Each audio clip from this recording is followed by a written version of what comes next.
అది నా బిడ్డరా, అది నీతో ఎట్లా వస్తుందో నేను చూస్తా. అది నా పిల్లరా, ఎట్లా రాదు నేను కూడా చూస్తా. Watch our film Raju vs. Rambai with extended cut, streaming now only on ETV Win.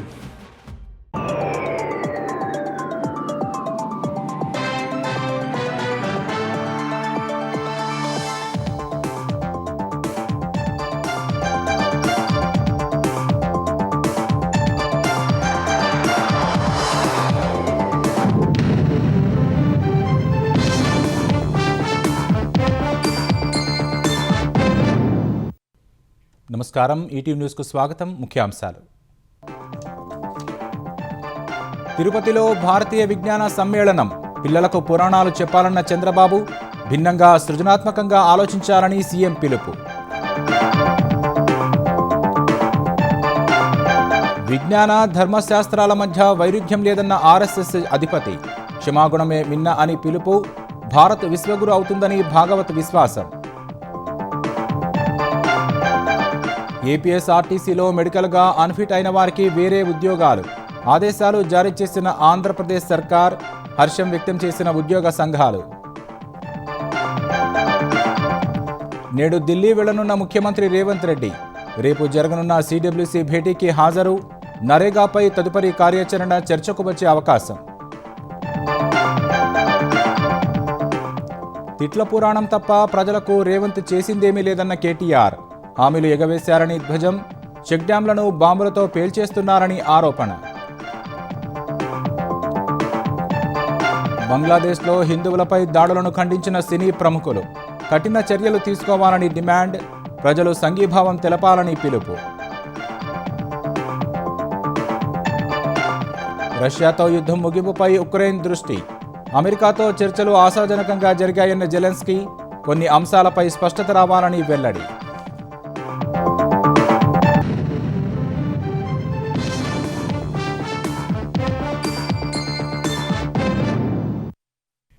Spider man వంటి సూపర్ హీరోల కంటే మన పురాణాల గురించి పిల్లలకు చెప్పాలని చంద్రబాబు పిలుపునిచ్చారు.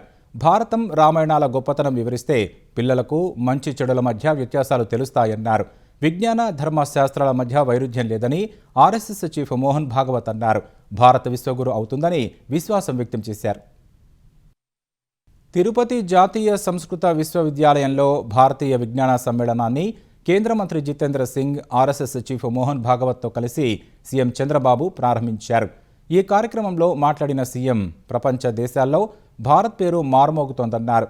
భారతీయులు భవిష్యత్తులో ప్రపంచాన్ని శాసిస్తానడంలో సందేహం లేదని ధీమా వ్యక్తం చేశారు. 2047 నాటికి అతిపెద్ద ఆర్థిక వ్యవస్థగా ఎదుగుతామని చెప్పారు. ఇప్పటికే ప్రపంచంలో ఎక్కడికి వెళ్ళినా భారతీయులే ఉన్నారని గుర్తు చేశారు. దశాబ్ద కాలంగా చాలా దేశాల్లో జనాభా తగ్గుతుండగా భారత్లో మాత్రమే పెరుగుతోందని అన్నారు. పిల్లలు నేటి యువతకు super man, Batman, iron man కాకుండా మన పురాణాలను వివరించాలని చంద్రబాబు సూచించారు. అవతార సినిమా కంటే మన భారత రామాయణాలు గొప్పవని పిల్లలకు చెప్పాల్సిన బాధ్యత ప్రతి ఒక్కరిపై ఉందని పిలుపునిచ్చారు. యువతకు మనం చెప్పాల్సింది ఏదో స్పైడర్ మ్యాన్, బ్యాట్మ్యాన్ ఇవి కాకుండా మన పురాణాల గురించి చెప్పాల్సిన అవసరం ఉంది. మన చరిత్ర, మన పురాణాల గురించి చెప్పాల్సిన అవసరం ఉంది. హాలీవుడ్ సూపర్ హీరోల కంటే మన పురాణంలో ఉండే పురుషులు గొప్పవాళ్ళని మన పిల్లలకు చెప్పాల్సిన బాధ్యత మన పైన ఉంది. సూపర్ మ్యాన్, స్పైడర్ మ్యాన్ కంటే మన హనుమంతుడు బలవంతుడని చెప్పాల్సిన బాధ్యత మన పైన ఉంది. బ్యాట్మ్యాన్, ఐరన్ మ్యాన్ కంటే మన అర్జునుడు గొప్ప యోధుడని వివరించవలసిన బాధ్యత మన పైన ఉంది. కృష్ణుని మహిమల గురించి, మన శివుడి మహత్యం గురించి యువతకు చెప్పాలి. రాముడికి మించిన పురుషోత్తముడు లోకంలో లేడని రామరాజ్యాన్ని గురించి కూడా మనం చెప్పాల్సిన అవసరం ఉంది. అవతార్ సినిమా కంటే మన మహాభారత రామాయణ గాథలు గొప్పవని మన పిల్లలకు మనం చెప్పాల్సిన బాధ్యత ఉంది. ఎవరు మంచివాళ్ళో ఎవరు చెడో ఎప్పటికప్పుడు చెప్పగలిగితే మంచికి చెడుకి వ్యత్యాసం ఉంటుందని చెప్పి కూడా నేను మీకు విజ్ఞప్తి చేస్తున్నా. దశాబ్ద కాలంగా అన్ని రంగాల్లో భారత్ దూసుకుపోతోందని కేంద్ర శాస్త్ర సాంకేతిక మంత్రి జితేంద్ర సింగ్ చెప్పారు. శాస్త్ర సాంకేతిక రంగాలకు మోదీ హయాంలోనే బడ్జెట్ పెరిగిందని చెప్పారు. స్టార్టప్లలో భారత్ దూసుకెళ్తోందన్నారు. స్పేస్ ఎకానమీలో 8వ స్థానానికి చేరుకున్నామని వెల్లడించారు. ఐటీ, టెలికాం రంగాల్లో పెట్టుబడులను సరళతరం చేసినట్లు వివరించారు. Our space economy was dismal till 1 decade back. Today we are $8 billion and in the next 8-10 years we hope to go up by 5 times, that is 40-45 billion US dollars. अगर आप defence sector की बात करते हैं तो एक जमाना था हमें युद्ध के समय दूसरे देशों से हथियार लेने पड़ते थे. इस वर्ष भी हमारे हथियार बाहर से लेने के बजाय दूसरे देशों में बिके जा रहे हैं और हमारे इस वर्ष की एक्सपोर्ट का आंकड़ा है 23,662 करोड़ रुपया और लगभग 100 देशों में हमारे हथियार जा रहे हैं. अभी हाल ही में हम सब ने ऑपरेशन सिंदूर देखा. ये सारे हथियार ये सारे के सारे भारतीय मूल के हैं, स्वदेशी हैं, इंडिजिनस हैं. పేదరికం లేని దేశంగా భారత్ అభివృద్ధి చెందాలని, ప్రతి పౌరుడు గౌరవంగా జీవించే పరిస్థితి కల్పించేలా కృషి చేయాలని ఆర్ఎస్ఎస్ చీఫ్ మోహన్ భాగవత్ కోరారు. ప్రతి ఒక్కరూ స్వయంగా కర్తవ్యాన్ని నిర్దేశించుకొని ముందుకు సాగాలన్నారు. విద్యతో పాటు క్రమశిక్షణ కూడా అలవడాలన్నారు. క్షమాగుణమే మనిషిని ఉన్నత స్థితిలో నిలుపుతుందని చెప్పారు. మాతృభాషలోనే విద్యాభ్యాసం జరగాలని, అందుకోసం ఫిన్లాండ్ విద్యా విధానాన్ని ఆదర్శంగా తీసుకోవాలని భాగవత్ సూచించారు. अपने देश में उसका एक कारण भाषा भी है. पराई भाषा में विज्ञान है, सब तक पहुंचना मुश्किल है और ज्ञान को सब तक पहुंचाना है.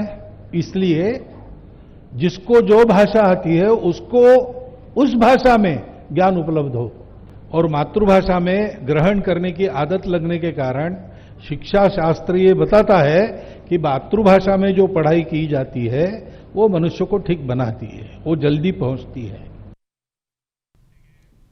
ఆంధ్రప్రదేశ్ ప్రభుత్వం ఆర్టీసీ ఉద్యోగులకు తీపి కబురు చెప్పింది. మెడికల్గా అన్ఫిట్ అయిన ఉద్యోగులకు ప్రత్యామ్నాయ ఉద్యోగాలు ఇవ్వాలని నిర్ణయించింది. 2020 జనవరి 1 తర్వాత మెడికల్గా అన్ఫిట్ అయిన ఉద్యోగులకు వేరే ఉద్యోగాల్లో నియమించనున్నట్లు తెలిపింది. ప్రభుత్వంలో విలీనానికి ముందు మెడికల్గా అన్ఫిట్ అయిన డ్రైవర్లకు మాత్రమే ఈ వెసులుబాటు ఉండేది. ప్రభుత్వ నిర్ణయంతో ఇకపై ఉద్యోగులందరికీ ఈ వెసులుబాటు లభించనుంది. ఈ నిర్ణయంతో 21 కేటగిరీల్లో ఉన్న ఉద్యోగులకు లబ్ధి చేకూరనుంది. మెడికల్ అన్ఫిట్ అయిన వారికి కండక్టర్, రికార్డు ట్రేసర్ సహా అసిస్టెంట్ మెకానిక్ ఉద్యోగాలు ఇవ్వాలని ప్రభుత్వం నిర్ణయించింది. ఆర్టీసీలో ఇచ్చే ఉద్యోగానికి అర్హత లేకపోతే ప్రభుత్వ విభాగాల్లో అర్హత మేరకు ఉద్యోగాలు ఇవ్వాలని కలెక్టర్లకు ప్రభుత్వం ఆదేశాలు జారీ చేసింది. ఏ ఉద్యోగానికి అర్హత లేని వారికి అదనపు మానిటరీ ప్రయోజనాలు కల్పించాలని సూచించింది. ఈ నిబంధనల మేరకు మెడికల్గా అన్ఫిట్ వల్ల వాలంటరీ రిటైర్డ్ అవ్వాలనుకునే వారికి అదనపు మానిటరీ ప్రయోజనాలు లభించనున్నాయి. మెడికల్గా అన్ఫిట్ అయిన ఉద్యోగులందరికీ ప్రయోజనాలు ఇవ్వడంపై ఆర్టీసీ ఉద్యోగ సంఘాలు హర్షం వ్యక్తం చేశాయి. సీఎం చంద్రబాబుకు ఆర్టీసీ, ఎన్ఎంయూఏ నేతలు ధన్యవాదాలు తెలిపారు. అన్నమయ్య జిల్లా కేంద్రంగా రాజంపేటను చేయాలనే డిమాండ్తో ఆందోళనలు కొనసాగుతూనే ఉన్నాయి.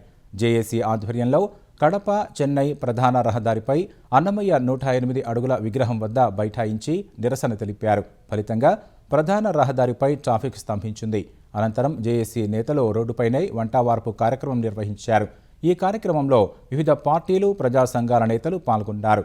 జిల్లా కేంద్రంగా రాజంపేటను చేయాలని ముక్త కంఠంతో నినదించారు. గత వైసీపీ ప్రభుత్వం రాజంపేటను జిల్లా కేంద్రంగా చేయకుండా మోసం చేసిందని వారు ఆరోపించారు. ప్రజల ఆకాంక్షను అర్థం చేసుకుని ముఖ్యమంత్రి చంద్రబాబు రాజంపేటను జిల్లా కేంద్రంగా చేయాలని డిమాండ్ చేశారు. అనంతరం అన్నమయ్యకు వినతిపత్రం అందజేశారు. ముఖ్యమంత్రి రేవంత్ రెడ్డి నేడు ఢిల్లీ వెళ్లే అవకాశం ఉంది. రేపు ఢిల్లీలో జరగనున్న సిడబ్ల్యూసీ సమావేశంలో ఆయన పాల్గొంటారు. తెలంగాణ నుంచి సిడబ్ల్యూసీ సభ్యుడు మంత్రి దామోదర్ రాజనరసింహ, పీసీసీ అధ్యక్షుడు మహేష్ కుమార్ గౌడ్, సిడబ్ల్యూసీ ప్రత్యేక ఆహ్వానితుడు మాజీ ఎమ్మెల్యే వంశీచంద్రెడ్డి హాజరవుతారని కాంగ్రెస్ వర్గాలు వెల్లడించాయి. కాంగ్రెస్ అధ్యక్షుడు మల్లికార్జున ఖర్గే అధ్యక్షతన జరగనున్న సిడబ్ల్యూసీ సమావేశంలో కాంగ్రెస్ అగ్రనేతలు సోనియా గాంధీ, రాహుల్ గాంధీ, ప్రియాంక గాంధీ, కేసీ వేణుగోపాల్, అజయ్ మాకెన్ తదితరులు పాల్గొంటారని పార్టీ వర్గాలు తెలిపాయి. ఈ సమావేశంలో జాతీయ ఉపాధి హామీ పథకం పేరు మార్పు తదితర అంశాలు చర్చకు వచ్చే అవకాశం ఉందని సమాచారం. ఉపాధి హామీ పథకం పేరు మార్చి మోదీ సర్కార్ తెచ్చిన వీబీజీ రామ్జీ పథకాన్ని కాంగ్రెస్ తీవ్రంగా వ్యతిరేకిస్తోంది.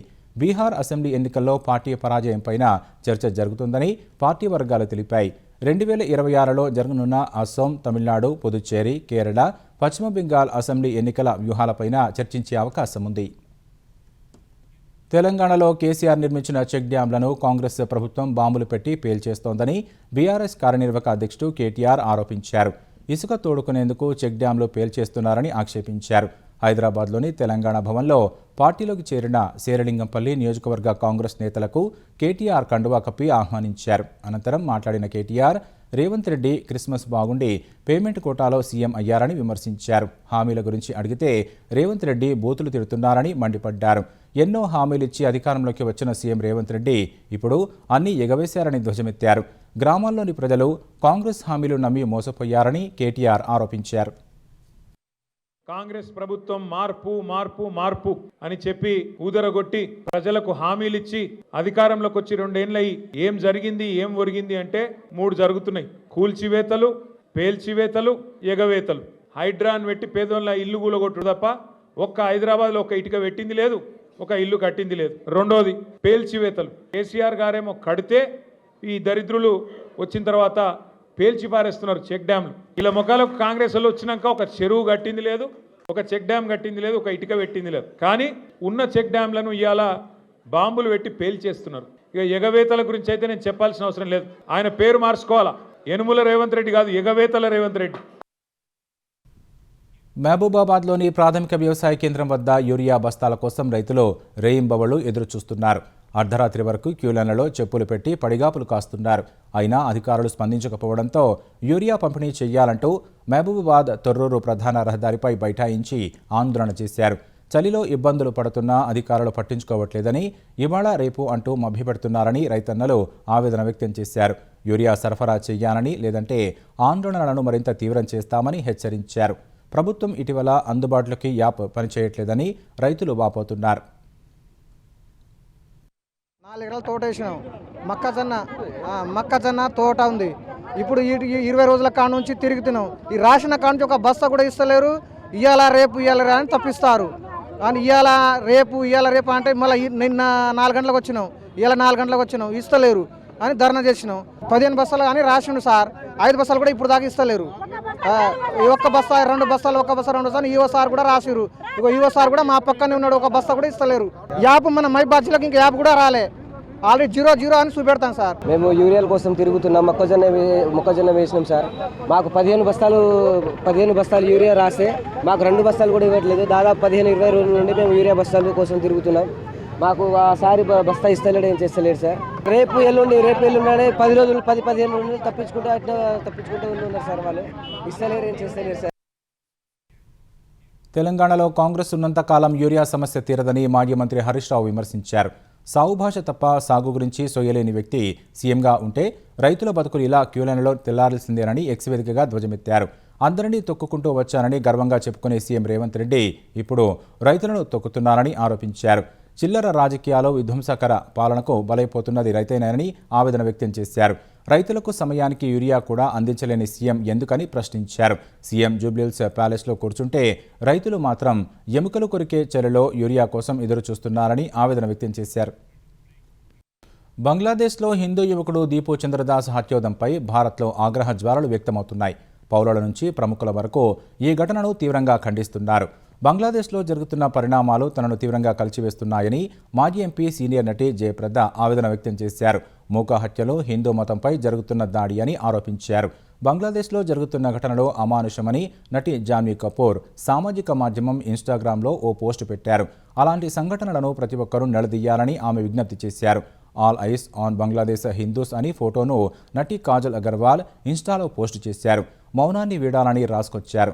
గాజా గురించి ప్రతి ఒక్కరూ స్పందించారని, పొరుగు దేశంలో జరుగుతున్న దారుణాలను ప్రశ్నించడానికి ఎందుకు ఎవరూ ముందుకు రావటం లేదని నటుడు మనోజ్ జోషి ప్రశ్నించారు. సింగర్ టోనీ కక్కర్ తన కొత్త ఆల్బమ్ చార్ లోగ్లో దీపు దాస్ హత్యోదంతాన్ని ప్రస్తావించాడు. మనుషులు ఇకనైనా మత వివక్షను విడిచిపెట్టాలని కోరారు.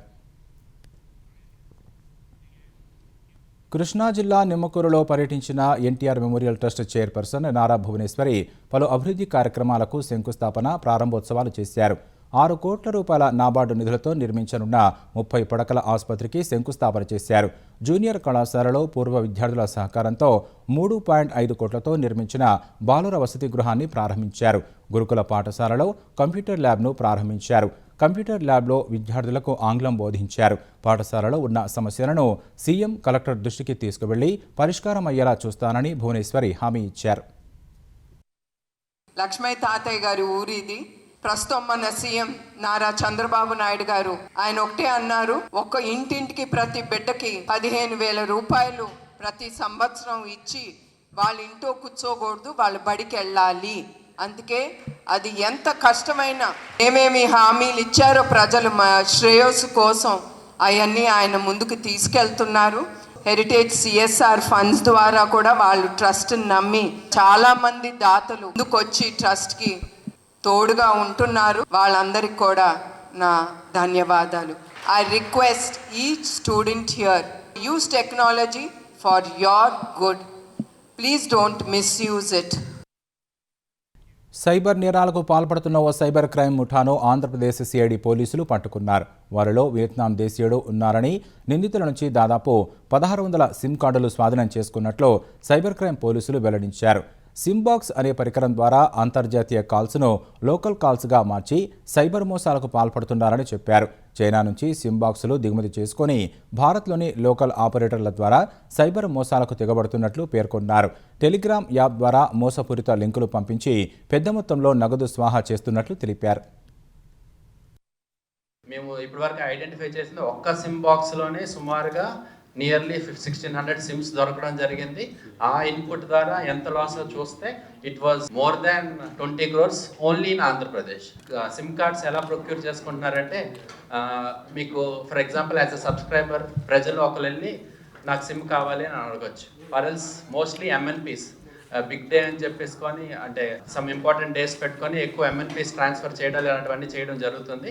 ఆ MNP ట్రాన్స్ఫర్లో అయ్యేటప్పుడు మీరు సబ్స్క్రైబర్గా నాకు ఒక సిమ్ కావాలని రోడ్డు మీద POS point of sale point ఉంటుంది కదా, అక్కడికి వెళ్తారు. వెళ్ళగానే మీకు ఒక సిమ్ కావాలి, ఖచ్చితంగా మీరు కొత్త సిమ్ కావాలంటే ఫింగర్ ప్రింట్ పెడతారు, ఫేస్ స్కాన్ అవుతుంది. వాళ్ళు ఏమంటారు, అక్కడ సరిగ్గా పడలేదు మళ్ళీ చేయండి, ఇంకొకసారి చేయండి అంటారు. కానీ యాక్చువల్గా ఇంకొక సిమ్ క్రియేట్ అవుతుంది. మనకి సంచార్ సాథి యాప్ ఒకటి ఉంది, అందులో you can definitely verify based on our Aadhaar card how many SIMs have been activated. మీ పేరు మీద ఎన్ని సిమ్స్ ఉన్నాయో ఖచ్చితంగా తెలుస్తుంది. మధ్యప్రదేశ్ కేంద్రంగా తుపాకులను విక్రయించే ముఠాను అనంతపురం జిల్లా పోలీసులు అరెస్టు చేశారు. నిందితుల నుంచి 5 నాటు తుపాకులు, 7 మ్యాగజైన్లు, 30 బుల్లెట్లు స్వాధీనం చేసుకున్నారు. అనంతపురంలో జిమ్ నిర్వాహకుడు రాజశేఖర్ రెడ్డి వద్ద తుపాకీ ఉందని, తమను బెదిరిస్తున్నాడని అతని భార్య ఇచ్చిన ఫిర్యాదుతో పోలీసులు రాజశేఖర్ ఇంట్లో సోదాలు నిర్వహించారు. తనిఖీల్లో అతని వద్ద తుపాకీ దొరికింది. రాజశేఖర్ రెడ్డిని విచారించిన పోలీసులు అతనిచ్చిన సమాచారంతో మధ్యప్రదేశ్లో తుపాకులు విక్రయించే ముఠాలో 2 అదుపులోకి తీసుకున్నట్లు తెలిపారు. రాజశేఖర్ రెడ్డి, నల్లి రాజశేఖర్ రెడ్డి అని చెప్పి ఇక్కడ అనంతపురం జిల్లాలో ఒక 3 జిమ్స్ని కూడా అతను రన్ చేస్తూ ఉన్నారు. సో అతన్ని తీసుకొచ్చి మేము సోర్స్ ఆఫ్ వెపన్ ఎక్కడి నుంచి వచ్చింది అండ్ బ్యాక్వర్డ్ లింకేజ్ గురించి మనము వెరిఫై చేయడం జరిగింది. సో ఈ వెరిఫికేషన్లో అతనికి మధ్యప్రదేశ్లో మొరేనా డిస్ట్రిక్ట్ సంబంధించి రోహిత్ పర్మార్ మరియు శివం సింగ్ పరిహార్ అనే 2 వ్యక్తులు అతనికి వెపన్స్ని 2022లో పరిచయం అయినట్టు, అప్పుడు ఇతనికి హ్యాండ్ ఓవర్ చేసినట్టు అతను మనకు చెప్పడం జరిగింది. ఈ రోహిత్ అండ్ శివం సింగ్ అనే వాళ్ళని అరెస్ట్ చేసి వాళ్ళ వద్ద నుంచి మనము మరో 4 వెపన్స్ మరి రౌండ్స్ కూడా మనం సీజ్ చేయడం జరిగింది. టోటల్గా 5 country male pistols plus 7 magazines, ఒక స్వార్డ్ ప్లస్ ఒక 30 లైవ్ బుల్లెట్లు మరియు వాళ్ళు టెస్ట్ ఫైర్ చేసినటువంటి ఒక 3 ఎంటీ కేసెస్ కూడా మనకు వాళ్ళ వద్ద నుంచి దొరకడం జరిగింది. హైదరాబాద్ నల్లకుంట పోలీస్ స్టేషన్ పరిధిలో భార్యను పెట్రోల్ పోసి హత్య చేసిన భర్తను పోలీసులు అరెస్టు చేశారు. భార్యపై అనుమానంతో పెట్రోల్ పోసి నిప్పంటించి హత్య చేసినట్లు ఈస్ట్ జోన్ డీసీపీ నర్సయ్య తెలిపారు. హుజురాబాద్కు చెందిన వెంకటేష్ త్రివేణి ప్రేమించి పెళ్లి చేసుకున్నారు. 2 పిల్లలతో కలిసి వీరు తిలక్ నగర్లో ఓ ఇంట్లో అద్దెకు ఉంటున్నారన్నారు. ఇళ్లు, హోటల్లో పనిచేసే త్రివేణిపై భర్త అనుమానం పెంచుకొని ఈ హత్య చేసినట్లు వెల్లడించారు. సో 23వ తారీఖు నాడు రాత్రి 11:30 సమయంలో త్రివేణి అనే ఆమె వెంకటేశ్వర్లు వాళ్ళిద్దరు కూడా ఒక 10 years బ్యాక్ లవ్ మ్యారేజ్ చేసుకున్నారు. ఇతను ట్రాక్టర్ డ్రైవర్గా పనిచేస్తుండే. డిసీజ్డ్ త్రివేణి అందులో కూలి పనిపోయే క్రమంలో వాళ్ళిద్దరి మధ్య ప్రేమ వచ్చింది. పెద్దల్ని ఎదిరించి పెళ్లి చేసుకోవడం జరిగింది. 2 పిల్లలు, ఒక బాబు 8 years, ఒక పాప 6 years కూడా వాళ్ళిద్దరికి పిల్లలు ఉన్నారు. 8 నెలల నుండి భార్యాభర్తల మధ్య మనస్పర్ధలు వచ్చి అతను దూరంగా ఉంటున్నాడు. ఇతనికి భార్య క్యారెక్టర్ మీద అనుమానం వచ్చి భార్యను ఎట్టి పరిస్థితిలో అంతమొందాల్చని ఒక ప్లాన్ వేసుకొని 23rd నాడు తాగిన మత్తులో పెట్రోల్ కొనుక్కొని ఆమె మీద పడుకున్న సమయంలో తెచ్చుకున్న పెట్రోల్ను చల్లి అగ్గిపుల్ల గీసి ఆమెను అంటుపెట్టడం జరిగింది. అతి కిరాతకంగా చంపాడు. గుంటూరు జిల్లాలో జరిగిన రోడ్డు ప్రమాదంలో తెలంగాణలో సూర్యాపేటకు చెందిన ముగ్గురు మృతి చెందారు. సూర్యాపేటకు చెందిన ఓ కుటుంబం తిరుమలలో దర్శనం చేసుకుని తిరిగి కారులో ఇంటికి బయలుదేరింది. డ్రైవర్కు నిద్ర రావడంతో గుంటూరు శివారులో అంకిరెడ్డిపాలెం వద్ద కారుని రోడ్డు పక్కన ఆపారు. ఆగి ఉన్న కారును ప్రైవేటు ట్రావెల్స్ బస్సు ఢీకొట్టింది. ఈ ప్రమాదంలో సుశీల, వెంకయ్య, డ్రైవర్ మహేష్ మృతి చెందారు. మరో 4 గాయపడ్డారు. క్షతగాత్రులను గుంటూరు ప్రభుత్వ ఆసుపత్రికి తరలించారు. ప్రమాద తీవ్రతకు కారు వెనుక భాగం తుక్కైంది. మృతదేహాలను కారులో నుంచి బయటకు తీయడానికి పోలీసులు శ్రమించాల్సి వచ్చింది. అతివేగంతో పాటు ఉదయం మంచు కారణంగా ఆగి ఉన్న వాహనాన్ని గుర్తించేలోపే ప్రమాదం జరిగి ఉంటుందని పోలీసులు భావిస్తున్నారు. పిల్లలకు తలనీలాలు ఇచ్చేందుకు తిరుపతి వెళ్లి వస్తుండగా ప్రమాదం జరిగినట్లు ఈ ఘటనలో గాయపడిన మనీషా తెలిపారు. నంద్యాల జిల్లా ఆళ్లగడ్డ మండలం నల్లగట్ల బత్తలూరు మధ్య జరిగిన రోడ్డు ప్రమాదంలో 4 మృతి చెందారు. తిరుపతి నుంచి హైదరాబాద్ వైపు వెళుతున్న కారు అదుపు తప్పి డివైడర్ను దాటి అవతల వైపు వెళుతున్న ప్రైవేటు ట్రావెల్స్ బస్సును బలంగా ఢీకొట్టింది. ప్రమాదంలో కారులో 4 మృతి చెందారు. మరో 2 తీవ్రంగా గాయపడ్డారు. ప్రైవేటు ట్రావెల్స్ బస్సు హైదరాబాద్ నుంచి పుదుచ్చేరి వెళుతోంది. బస్సులో ప్రయాణికులు క్షేమంగా బయటపడ్డారు. వారిని వేరే బస్సులో గమ్యస్థానాలకు తరలించారు. కారులో ఉన్నవారు హైదరాబాద్ నిజాంపేటకు చెందిన వారని గుర్తించారు. నిజాంపేటకు చెందిన 46 ఏళ్ల గుండేరావు క్యాటరింగ్ వ్యాపారం చేస్తున్నారు. గుండేరావు, ఆయన కుమారులు శివసాయి, సిద్ధార్థ, వారి స్నేహితులు శ్రావణ్, నరసింహులు, వంట మాస్టర్ సిద్ధప్ప కారులో తిరుమలకు వెళ్లారు. దర్శనం చేసుకుని రాత్రి వస్తుండగా ప్రమాదం జరిగింది. గుండేరావు, శ్రావణ్, నరసింహులు, సిద్ధప్ప మృతి చెందారు. గుండేరావు కుమారులు ఆసుపత్రిలో చికిత్స పొందుతున్నారు. మేడ్చల్ మల్కాజ్గిరి జిల్లా అన్నోజిగూడలో భారత్ పెట్రోల్ బంక్ వద్ద జరిగిన అగ్ని ప్రమాదం స్థానికులను కలవరపెట్టింది.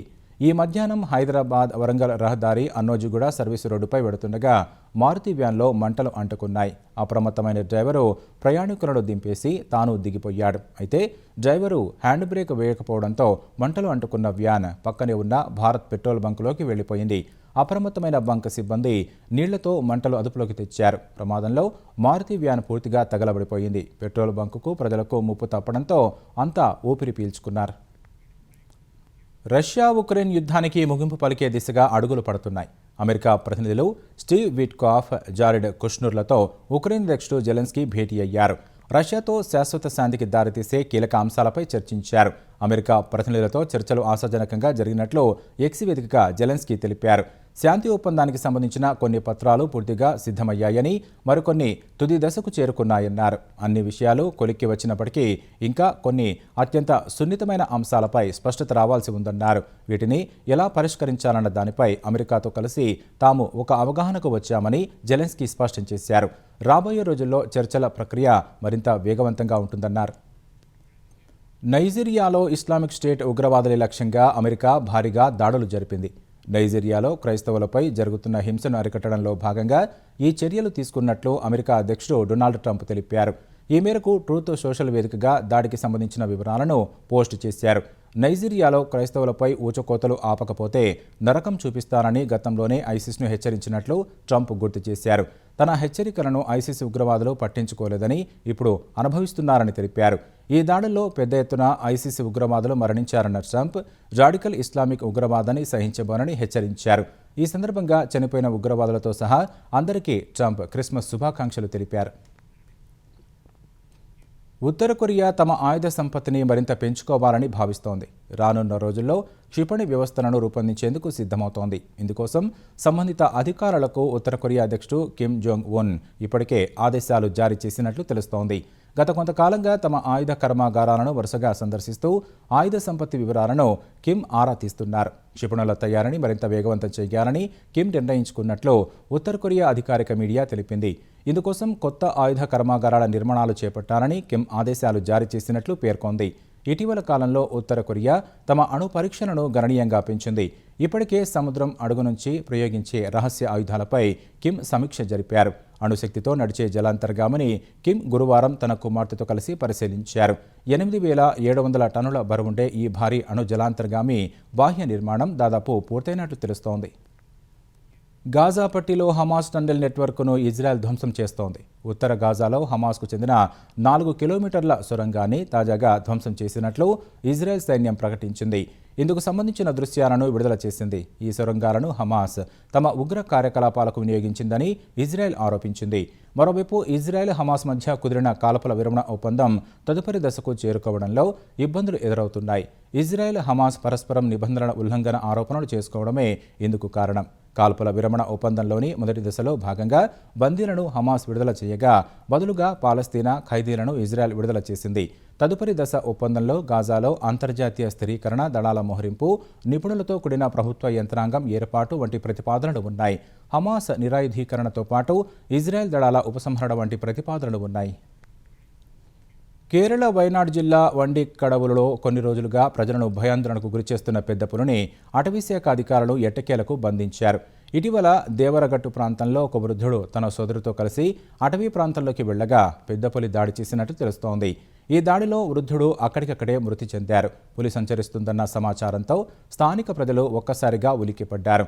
పులి కదలికలు నిర్ధారణ కావడంతో అటవీశాఖ సిబ్బంది గాలింపు చర్యలు చేపట్టారు. పులిని పట్టుకునేందుకు తొలుత 2 బోన్లు అమర్చారు. తప్పించుకోవడంతో మరో 2 బోన్లను పెట్టగా ఈసారి పులి చిక్కింది. బోనులో బంధించిన పులి వయసు దాదాపు 14 సంవత్సరాలు ఉంటుందని అధికారులు తెలిపారు. కర్ణాటకలోని చిక్కబళ్ళాపూర్లోని జరిగిన ఘోర రోడ్డు ప్రమాదంలో 4 యువకులు దుర్మరణం చెందారు. బైక్పై వెళుతున్న వారిని టిప్పర్ లారీ ఢీకొనడంతో ప్రమాదం చోటు చేసుకుంది. అజ్జవార గేట్ సమీపంలో రాత్రి ఈ ప్రమాదం జరిగినట్లు పోలీసులు తెలిపారు. మృతులను అజ్జవార గ్రామానికి చెందిన వారిగా గుర్తించామన్నారు. ప్రమాదంపై సమాచారం అందుకున్న వెంటనే ఘటనా స్థలానికి చేరుకొని మృతదేహాలను పోస్టుమార్టం నిమిత్తం జిల్లా ఆసుపత్రికి తరలించినట్లు తెలిపారు. ఈ ఘటనపై కేసు నమోదు చేసి దర్యాప్తు చేస్తున్నట్లు పోలీసులు వెల్లడించారు. ముఖ్యాంశాలు మరోసారి. తిరుపతిలో భారతీయ విజ్ఞాన సమ్మేళనం. పిల్లలకు పురాణాలు చెప్పాలన్న చంద్రబాబు, భిన్నంగా సృజనాత్మకంగా ఆలోచించాలని సీఎం పిలుపు. విజ్ఞాన ధర్మశాస్త్రాల మధ్య వైరుధ్యం లేదన్న ఆర్ఎస్ఎస్ అధిపతి, క్షమాగుణమే మిన్న అని పిలుపు. భారత్ విశ్వగురు అవుతుందని భాగవత్ విశ్వాసం. ఏపీఎస్ఆర్టీసీలో మెడికల్గా అన్ఫిట్ అయిన వారికి వేరే ఉద్యోగాలు ఆదేశాలు జారీ చేసిన ఆంధ్రప్రదేశ్ సర్కార్, హర్షం వ్యక్తం చేసిన ఉద్యోగ సంఘాలు. నేడు ఢిల్లీ వెళ్లనున్న ముఖ్యమంత్రి రేవంత్ రెడ్డి. రేపు జరగనున్న సిడబ్ల్యూసీ భేటీకి హాజరు. నరేగాపై తదుపరి కార్యాచరణ చర్చకు వచ్చే అవకాశం. తిట్ల పురాణం తప్ప ప్రజలకు రేవంత్ చేసిందేమీ లేదన్న కేటీఆర్. హామీలు ఎగవేశారని ధ్వజం. చెక్ డ్యాంలను బాంబులతో పేల్చేస్తున్నారని ఆరోపణ. బంగ్లాదేశ్లో హిందువులపై దాడులను ఖండించిన సినీ ప్రముఖులు. కఠిన చర్యలు తీసుకోవాలని డిమాండ్. ప్రజలు సంఘీభావం తెలపాలని పిలుపు. రష్యాతో యుద్ధం ముగింపుపై ఉక్రెయిన్ దృష్టి. అమెరికాతో చర్చలు ఆశాజనకంగా జరిగాయన్న జెలెన్స్కీ. కొన్ని అంశాలపై స్పష్టత రావాలని వెల్లడి.